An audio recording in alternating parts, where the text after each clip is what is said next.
Bismillahirrahmanirrahim. Assalamualaikum warahmatullahi wabarakatuh. Selamat pagi siswa-siswi kelas 7 SMP Negeri 5 Kota Serang. Bertemu lagi dengan saya Gofar Ismoyaji, guru mata pelajaran ilmu pengetahuan sosial SMP Negeri 5 Kota Serang. Siswa-siswi semuanya, saat ini kita akan membahas terkait tentang interaksi sosial. Apa sebenarnya yang disebut dengan interaksi sosial?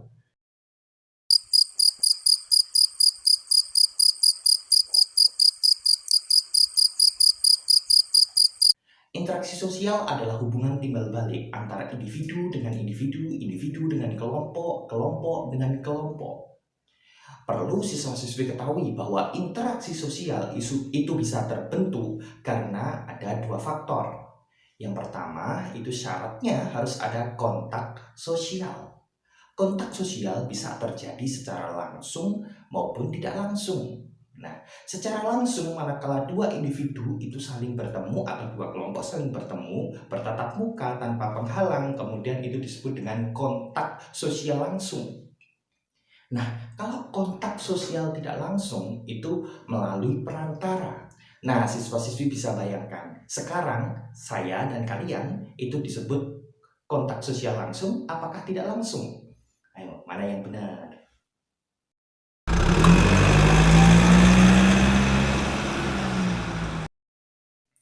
Dan yang kedua itu ada yang disebut dengan komunikasi. Komunikasi bisa terbentuk manakala ada seorang yang disebut dengan komunikator dan ada yang disebut dengan komunikan. Komunikator adalah orang yang menyampaikan pesan dan komunikan adalah orang yang menerima pesan. Nah, siswa-siswi, kalau dalam hal yang seperti ini, siapakah yang disebut komunikan dan siapakah yang disebut komunikator antara saya dan kalian?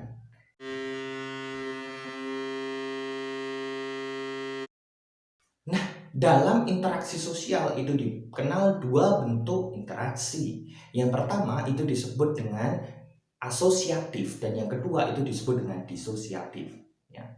Interaksi sosial asosiatif itu adalah suatu proses interaksi yang mengarah kepada persatuan. Contohnya itu adalah kerjasama, akomodasi, kemudian asimilasi dan akulturasi. Nah, dan yang kedua itu disebut dengan disosiatif. Ya.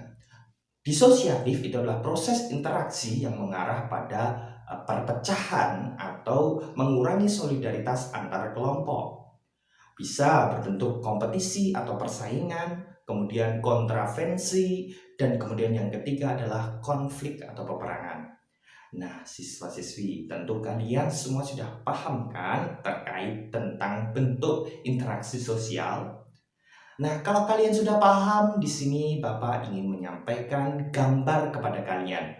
Gambar yang pertama adalah ini. Bisa kalian simak gambar apa ini?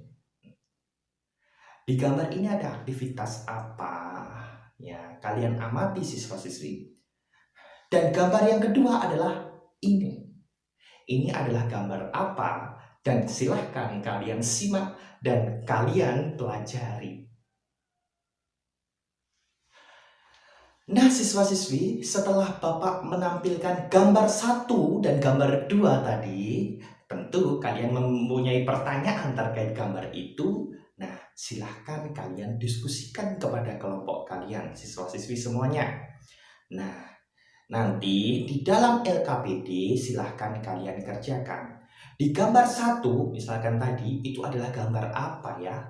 Apakah dia termasuk asosiatif ataupun disosiatif, dan kemudian apa sih sebenarnya dampak pada sosial dan ekonomi dalam aktivitas gambar tadi kalau diteruskan dalam masyarakat gitu ya.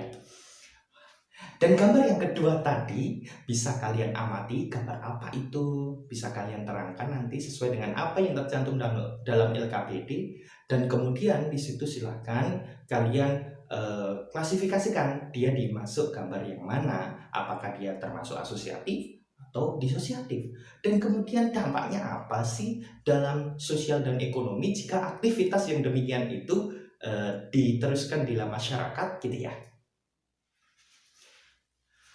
Nah, siswa-siswi, itu dulu video yang dapat Bapak sampaikan. Semoga itu nanti dapat memberikan penjelasan dan pencerahan kepada kalian. Dan ingat, diskusilah dengan tertib, terampil, kreatif, dan komunikatif terhadap teman-teman kalian, sehingga nanti apa yang dihasilkan itu hasil yang terbaik dari kalian. Siswa-siswi, itu dulu dari Bapak. Tetap semangat, jaga kesehatan, dan aji kendor. Wassalamualaikum warahmatullahi wabarakatuh.